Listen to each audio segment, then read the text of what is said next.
काय शिकतोय आपण? स्थानिक किंमत व दर्शनी किंमत. कोणत्याही संख्या आपल्याला दिलेल्या असतील तर आपल्याला पुष्कळदा असा प्रश्न असतो की चढता क्रम लिहा, उतरता क्रम लिहा, किंवा संख्यांचं विस्तारित रूप लिहा, किंवा दिलेल्या संख्येचं स्थानिक किंमत काढा. ठीक आहे, लिहा. तर आता ते काय, स्थानिक किंमत म्हणजे काय, दर्शनी किंमत म्हणजे काय? स्थानिक किंमत म्हणजे प्लेस व्हॅल्यू, इंग्लिशमध्ये काय, प्लेस व्हॅल्यू, आणि दर्शनी किंमत म्हणजे फेस व्हॅल्यू.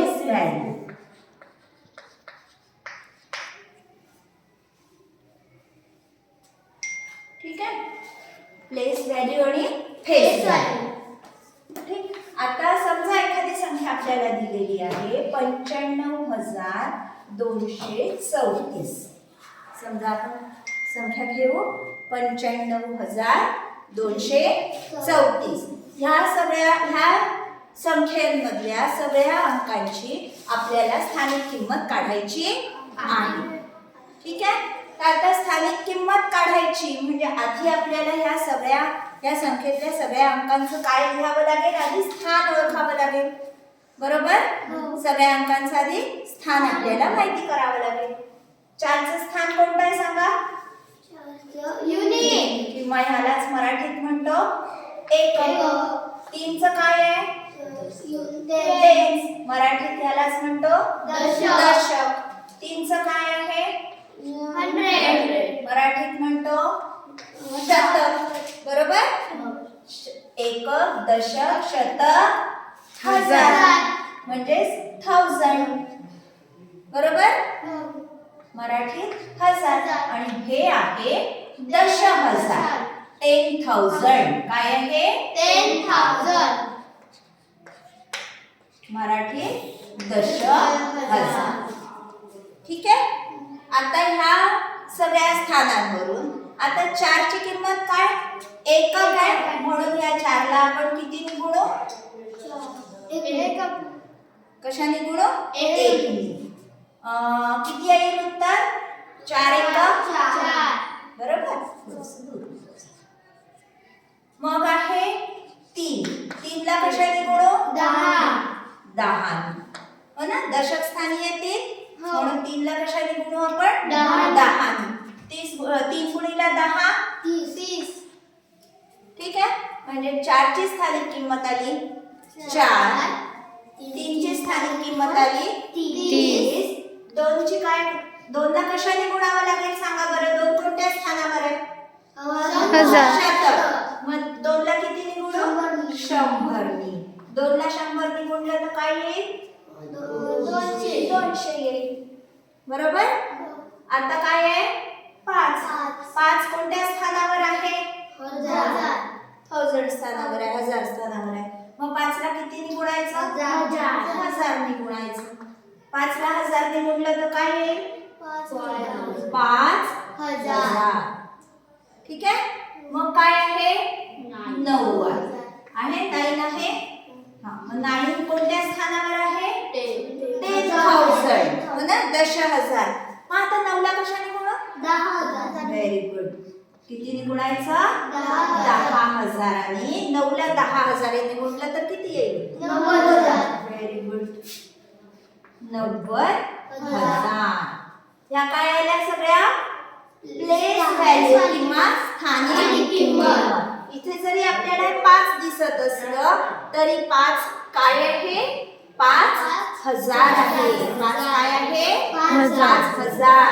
हे 9 जरी असले इथे दिसत असले तरी ते खरे किती आहे? 90,000. हे 90,000, हे 5,000 मिळून काय झाले? किती झाले? 95,000. मग हे 200, हे 30, आणि हे 30 आणि 4 मिळून मग काय झाले आहे? 34 झाले. समजलं? म्हणून ही पूर्ण संख्या आपण कशी वाचत असतो? 95,234. ठीक आहे. या 2ची जोडी करून वाचतो आणि या 2ची जोडी करून वाचतो, त्याला सुट्ट वाचतो. समजलं? या 2ची जोडी म्हणजे 90,000 आणि 5,000 मिळून किती झाले? 95,200. 30 आणि 4 34. 95,234. जर आपल्याला ह्याचं विस्तारित रूप लिहा म्हटलं तर मग कसं लिहू आपण? 90,000 अधिक 5,000 अधिक 200 अधिक 30 अधिक 4. ठीक आहे, आलं लक्षात? स्थानिक किमतींची बेरीज म्हणजेच काय? विस्तारित रूप. यालाच काय म्हणतात? विस्तारित रूप किंवा इंग्लिश मध्ये म्हणतात एक्सपांडेड फॉर्म. काय म्हणतात? Expanded form. ठीक आहे, आता हे पाहायचं आपल्याला फेस व्हॅल्यू. हे झालं प्लेस व्हॅल्यू. फेस व्हॅल्यू म्हणजे सोपं, दर्शनी किंमत म्हणजे एकदम सोपं. सोपं म्हणजे कसं? जे समोर दिसतंय ती त्याची व्हॅल्यू, फेस व्हॅल्यू. 3 ची फेस व्हॅल्यू काय? 3 हो ना. 2 ची फेस व्हॅल्यू म्हणजे जे समोर काय दिसतंय तर मला 2च दिसतंय, म्हणून त्याची दर्शनी किंमत किती? 2च. पण प्लेस व्हॅल्यू किती? 200. दर्शनी किंमत 2 पण प्लेस व्हॅल्यू 200. आलं लक्षात? आता इथे आपण लिहू फेस व्हॅल्यू लिहू या सगळ्याची. 9 ची 9च,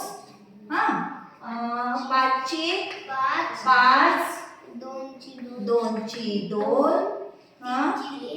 3 ची 3, 4 ची 4. ह्या काय आहे? Face value. समजला? आणि हे काय आहे? Place value. ह्या काय आहे? Place value. ह्या आहे फेस व्हॅल्यू, दर्शनी किंमत. आलं दोन्ही लक्षात? दर्शनी किंमत आणि स्थानिक किंमत, फेस व्हॅल्यू आणि प्लेस व्हॅल्यू. ठीक आहे, प्लेस व्हॅल्यू काढूनच आपण काय करत असतो? एक्सपांडेड फॉर्म किंवा संख्येचं विस्तारित रूप आपण लिहित असतो. ठीक आहे, एखादी आणखीन संख्या घेऊन पाहिजे. सांगा तुम्ही एखादी संख्या. सांगा एखादी संख्या सांगा.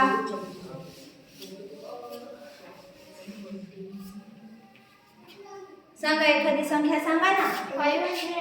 हा 55,000. 55 किंवा आणखी दुसरं घेऊ काही. बरं 55,000. 55,000. 300. बरं 376. ठीक आहे, 55,376. जोडी जोडीने वाचायचं हे सांगितलंय तुम्हाला, हो ना? हा, जोडी म्हणजे या दोनची मिळून 5 एकक मिळून काय तयार होत असतं? 55,000. हे दोन्ही मिळून ह्याला म्हणायचं 1000 किंवा 1000. ह्याला फक्त हा सिंगल आणि हा दोन्ही मिळून काय वाचायचं आहे? परत तसंच. ठीक आहे, दशक एकक मिळून. हा, आता बघा इथे ह्या 5ची फेस व्हॅल्यू 5च, ह्या 5ची पण फेस व्हॅल्यू 5च, याची 3, 7ची फेस व्हॅल्यू 6ची फेस व्हॅल्यू 6. पण आता प्लेस व्हॅल्यू लिहिताना आपल्याला ह्या प्लेस पाहाव्या लागतील यांच्या, बरोबर? सांगा मग 5ची प्लेस व्हॅल्यू 5 कोणत्या स्थानावर? इकडून सुरू करू आपण, 6 पासून सुरू करू. ठीक आहे, एकक पासून. 6 गुणिला एकक मध्ये म्हणून 6ला किती जोडायचं? 7 कोणत्या स्थानावर आहे? म्हणून 7ला किती निवडायचं? 10. 7ला 10 ने गुणलं 3ला किती निवडायचं? किती आले? 300. 5ला 1000. 5,000. आता ह्या 5ला किती ने? 10,000. बरोबर. 10,000 गुणलं तर किती येईल? 50,000. ठीक आहे, असं मिळून हे 50,000 आणि 5,000 मिळून आपण काय वाचतो? पूर्ण 55,000 किंवा 55,000. समजलं आता प्लेस व्हॅल्यू कशी काढायची? हो. जे स्थान असेल त्या स्थानाने काय करायचं? गुणायचं. बरोबर? शतक असेल तर शतकाने गुणायचं, हजार असेल तर हजार स्थानावर असेल तर हजाराने गुणायचं, 10,000 स्थानावर असेल तर 10,000 गुणायचं. इकडे परत अजून लाखाची संख्या आली तर आता या 6ला कशाने गुणाल? 1,00,000 गुणाल. समजला? आणि नंतर या सगळ्यांची बेरीज म्हणजे काय सांगा? विस्तारित किंवा एक्सपांडेड फॉर्म. तुम्हाला दोन्ही मध्ये लक्षात ठेवा तुम्ही शब्द, कारण तुमचं इंग्लिश मीडियम आहे म्हणून इंग्लिश मध्ये येईल आणि स्पर्धा परीक्षांमध्ये तुम्हाला मराठीमध्ये द्यायची आहे म्हणून मराठी. हा करा आता.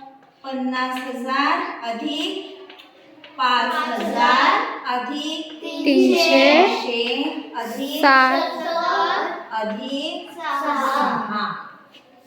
ठीक आहे? आलं लक्षात? स्थानिक किंमत आता चुकवणार नाही कधी. नाही.